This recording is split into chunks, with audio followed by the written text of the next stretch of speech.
Welcome back. You're listening to WUSB Stony Brook. I'm joined now by one of the members of Currents. We're here playing at Amityville Music Hall on December 21st, today. You guys are hearing a pre-recorded interview that we're doing on site. So how about you introduce yourself and tell us a quick biography of the band for people who may not know you. Hi there, my name's Brian. I sing for Currents. We've been a band since 2011. We've had same lineup more or less since 2015, and we've just been playing shows since then, man. You actually weren't one of the original members. You came in before you guys created the first LP, where the place I feel safest. So, what was your transition like in coming into the band and kind of finding your role? By the time Place I Feel Safest was being put together, I was pretty in the groove. When I joined the band, it was mostly just doing headliner shows around New York and Connecticut, Massachusetts. Mm-hmm. But yeah, it was my second show was doing Warped Tour with the band in Mansfield, Massachusetts, which was awesome. So I basically got right in doing headlining shows and doing pretty cool stuff and getting to travel. So that was a fun adjustment because I wasn't really doing too much before that. So, like I said before, you guys are touring with Limbs and Sentinels for a short run this December. What's it like to finally play all these new songs live? It's fun, man. It's always nice throwing new stuff into the mix because, as much as you love whatever you do, every song that you make, you get tired of them and you want to cycle them out and have something new to be excited about. And that's what this new EP is for us, like playing some new songs. It shakes things up. It, challenges you to get out of some of your ruts that you put yourself in when you're playing live. I was actually going to bring this up in a little bit, but kind of like what you're saying with trying to keep things fresh. Is there anything else in particular where you guys try to change things up or just prepare yourselves for all these shows? Because this year you played with a whole bunch of range of artists and you had all these different types of runs, and it does get tiring. So like I said, what do you guys try to do to counter this other than, adding these new songs live? Try and get some balance, work when we're home, and just spend time talking to family and friends when we get the chance to. Just sometimes taking some alone time and trying to go off somewhere and relax. Usually, a lot of the time when we do these runs, most of your day is downtime. Mm-hmm. And you have, when you set up, when you load in, you have when you play, and then you have when you load out. And that's it. So just all the in-between stuff, trying to relax. On this tour, you guys actually play with a whole bunch of range of local bands. Is there any in particular that kind of stood out to you? Unity, Texas. They're not called Unity, Texas, but they're Unity, and they're from Texas. They're the sickest band ever. I don't know why they're still a local band, but they are the best, and everybody that tours loves them. So that's my favorite band. Shout out, Unity. Like I said before, with you guys touring all around this year, you play with artists such as Born of Osiris, as well as Fit for a King, and We Came as Romans. Unfortunately, Kyle Pavone passed away earlier this year. But what's it like playing out with these kind of top-notch artists, and have you kind of took any inspiration or anything that they do live into your own performance? Absolutely. We Came as Romans, you mentioned. They are some of the hardest working people I've ever seen. Like, they're out there tour managing their own tours, designing their own merch, being very hands-on with their live set and, their finances and just how everything works for them. They're very involved. And it's cool because they had to kind of learn a lot of that stuff quick because they would bring people out that like took care of a lot of those things for them, and as they got older they realized they didn't need all of that extra help and took it more into their own hands, and they've been killing it. So that band is great. So them and Miss May I too, they're another one like that. Fit for a King. They're all super hardworking bands that are very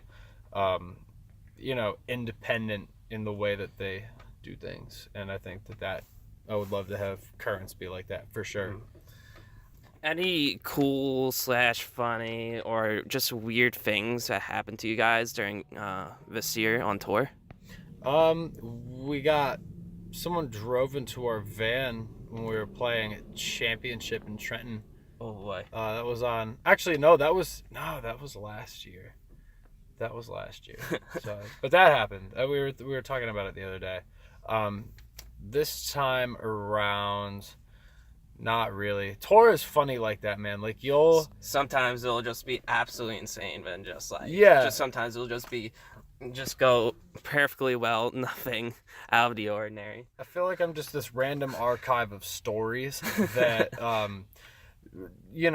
I won't be able to tell you one right off the top of my head, Yeah. but you would say something and I would go, Oh, yo, that's- dude, I gotta tell you about this thing now that we're talking. Like that. It's funny how brains work. I wish I could recall things.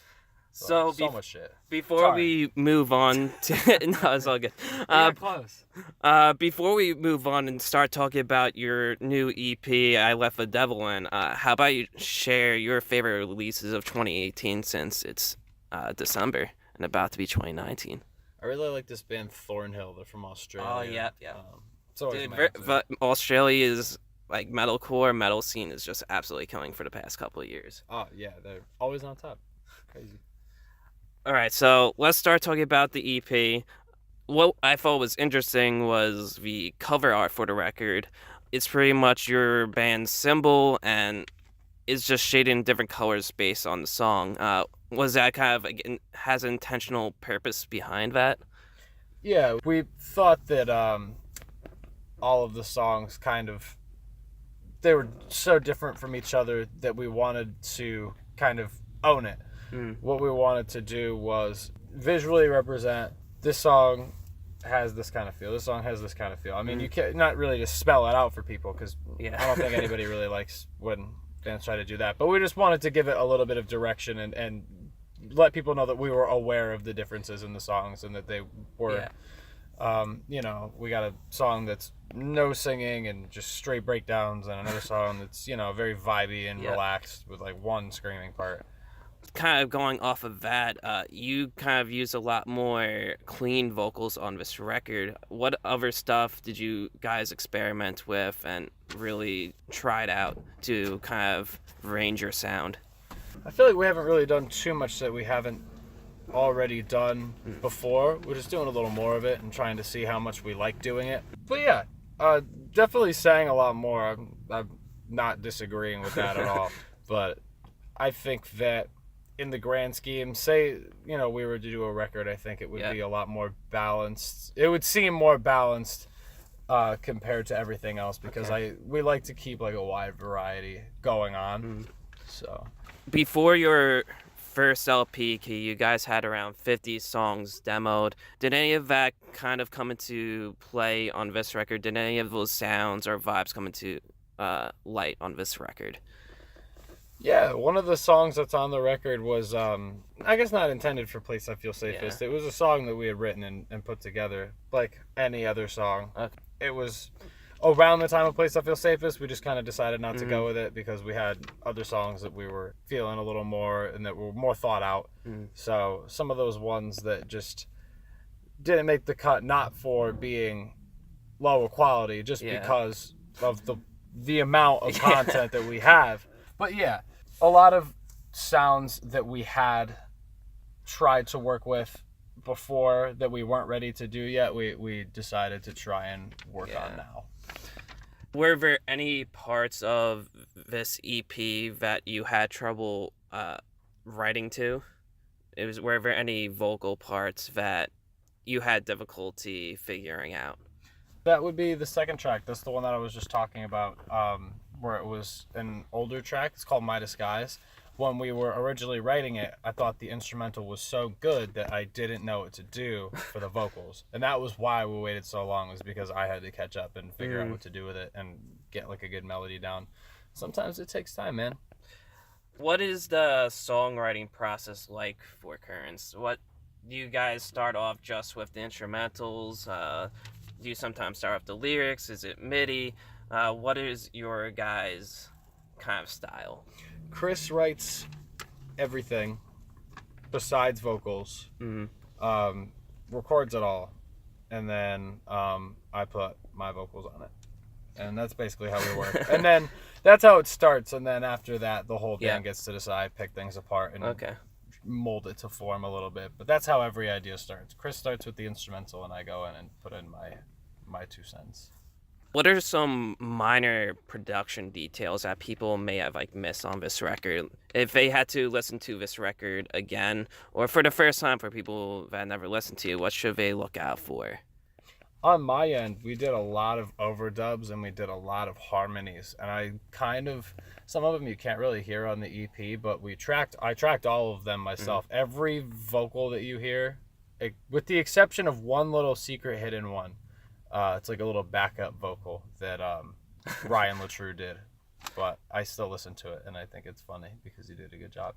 But yeah, that's cool. So if we ever release the vocals on their own or stems come out, you guys should listen and see if you can find Ryan LaTrue's part on our EP. Actually, funny thing, because I saw this like thing online where you can invert the instrumentals. I tried doing that to your tracks, and actually put the tracks together, you'll get just the vocals and the drums together. So close, but no cigar.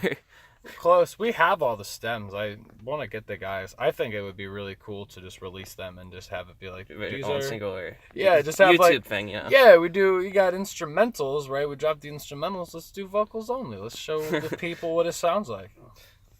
Let's start talking about kind of the lyrical content of the release. I picked out lines from each of the songs, and how about you just kind of give an overview of what the background or kind of what they mean. So the first song, Into Despair, I picked out the lines, "The shame I feel is nothing compared to the scars upon my skin in the wake of all my sin." Oh, yeah, that's a pretty good one. I haven't really thought about that one in a long time. Usually what I'll do is I'll write things and I'll have like a very vague idea in mind. And and then my thought process being that I want to make it so that I could interpret it into different things and come up with other meanings. And then it's like the more that I can look at it objectively, I feel like the more other people will be able to do the same thing. But that in particular line, when I think about that, I think of when you feel bad about something. Like, say you lose control. The song's about aggression. So say you lose your cool and you feel bad about it. Yeah. But the way you feel and you feeling sorry and guilty about it may pale in comparison to the actual weight of the actual consequences of what it is that you did. And so that was kind of what I had in mind when I said that. So the next song, My Disguise, I picked out the line, "We say we feel alright while we starve to feel alive." That goes into the whole My Disguise thing. The song it's like very loosely about self-harm and depression. Not loosely, I think it's pretty clear from the get-go, but that's kind of a bridge line to talk about how we starve to feel alive, but saying we feel alright is the disguise, and I'm falling away from the disguise, and I'm saying this is my problem, and I feel your pain because I'm here now, you know?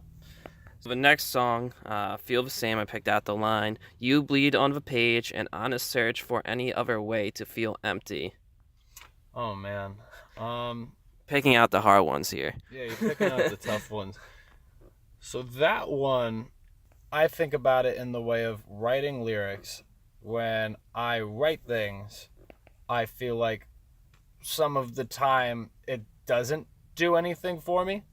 Well, like, is it really like, do I gain anything from putting these negative thoughts onto paper and expressing them? Doesn't that just give them life instead of just letting them burn away in your mind somewhere?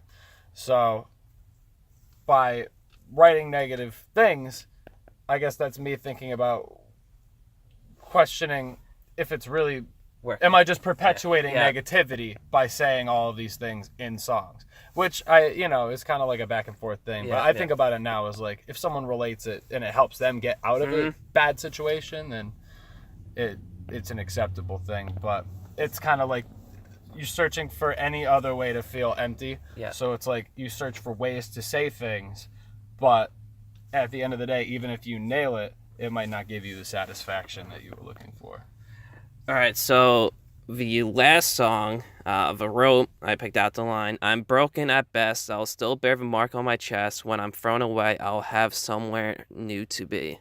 That's a rejection song, and that whole line is basically, trying to shrug off that nobody likes the feeling of being rejected, and everyone tries to front when they feel rejected, and they get angry and they, puff their chests out, and they're like, "No, I'm fine, dude, I'm fine." And that's what that is. Is it's like, you act like you're shrugging it off, but you're not, like, because like the indifferent, I guess, I'll just bear the mark on my chest. It's like, oh, all right, another person, just that's fine.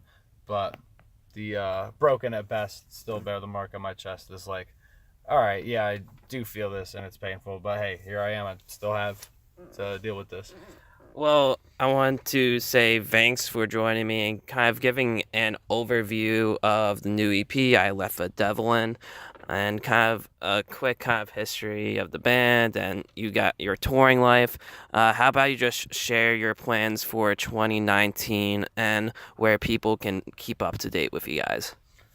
2019, this is a good time to talk about it. So 2019 is a weird year. Warped Tour is over. We actually have the couple of dates. The tour is over, but the full festival is country. still a thing. Yeah. But the cross country run of Warped Tour is over, and so the thing is now everyone is trying to figure out their plans and what they're going to do and who they're going to tour with and if they're going to get on festivals and this and that. And so we're pretty low down the pipeline.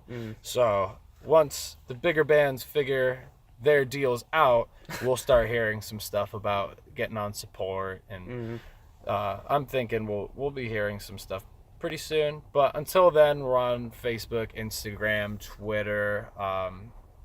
We keep it all pretty up to date. I handle the social medias for the band, so yell at me if I miss anything or I'm not keeping things up to date. But that's where you can find us. All right, well, everyone stay tuned for the rest of the show.